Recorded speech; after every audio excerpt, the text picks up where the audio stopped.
You need a big game. Like you need like the Matthews game or like the Marner game. Like you need a game right now. This is the time of year where it's like you just have to have someone who makes a play. And like you look at Mikko Rantanen, what he's doing in Dallas, and you look at all these teams that are getting big performances from players in big moments, and they need it now more than ever in this home game. So it's going to be a dogfight. But I'm a big believer, Nick, in the fact that Craig Berube has built this foundation throughout the whole season. Right. And we're not just trying to turn that switch on. They've been in these dogfight games for a while now. Huts, I want to get to the Mitch Marner conversation because I truly feel the next few games could be a legacy or legacy defying moment for the big guys on the Maple Leafs. Like it's either put up or shut up time, and maybe you go your separate locations, separate routes. But they just need more from Marner. I just don't think he did much to warrant giving him Mikko Rantanen money. Like how many times in the Stanley Cup playoffs have we seen versions of that where it's like you're just not generating? Is he going to be able to push through in this series is a serious question. And you're going to see the stats over the next couple days, game 5, game 6, game 7. It really, really dries up. And how many times we talked about it over the course of this season, you need to rise up. Like there's no more conversations to be had, in my opinion.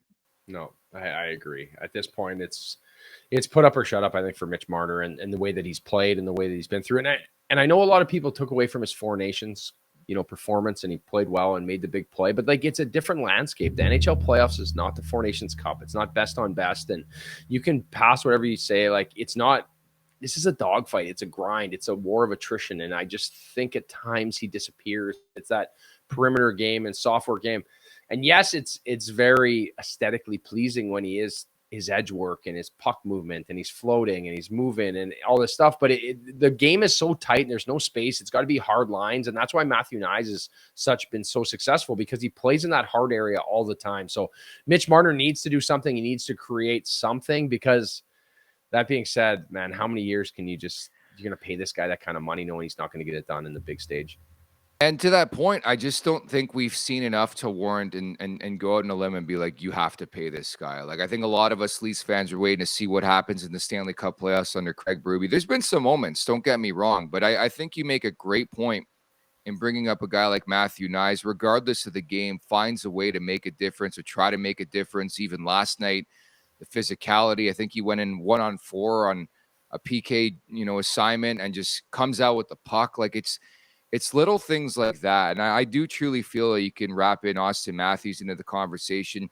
You guys make the most money. And to your point, the Rantanen conversation will come up. There just needs to be that signature outing.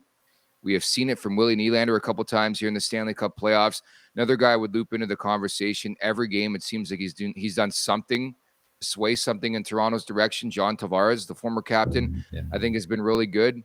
Pound for pound, I think Tavares and Knies have been Toronto's top forwards outside of William Nylander, but he's even been quiet the last couple games. But for Marner and Matthews, there's a reason, again, you make that money.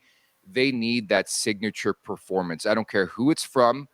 Got to have a multi-point night where it's like, we're winning this game. I'm grabbing this team. I'm putting them on my shoulder. We're winning this hockey game. And sadly, you just don't get that sense, that feel it's around the corner. I know a lot of people going into the game yesterday here in Florida suggested it was going to be like Matthews' breakout game. Like I don't see anything in the shift by shift basis where it's like, yeah, these guys are ready to pop off. I don't know if you feel the same way.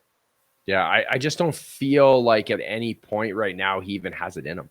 Like Matthews and Marner. Like they just don't, like they're so far gone, like on the outside of that offensive upside danger. Like where William Nylander, I don't feel that way at all. Like William Nylander, I feel like at any point, he almost blew that game open in overtime and made it a 3-0 series lead. He's a difference maker.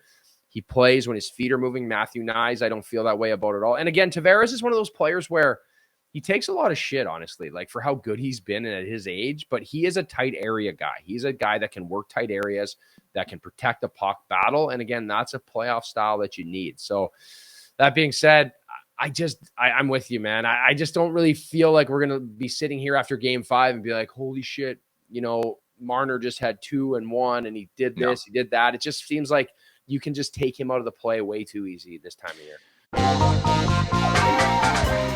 Make sure to check out more of our content right here on the Leafs Nation YouTube page. We got long form interviews, we got clips, we got epic rants by Jay Roseau. We simply have it all. And don't forget, You can find out much more at theleafsnation.com. Thanks so much for watching.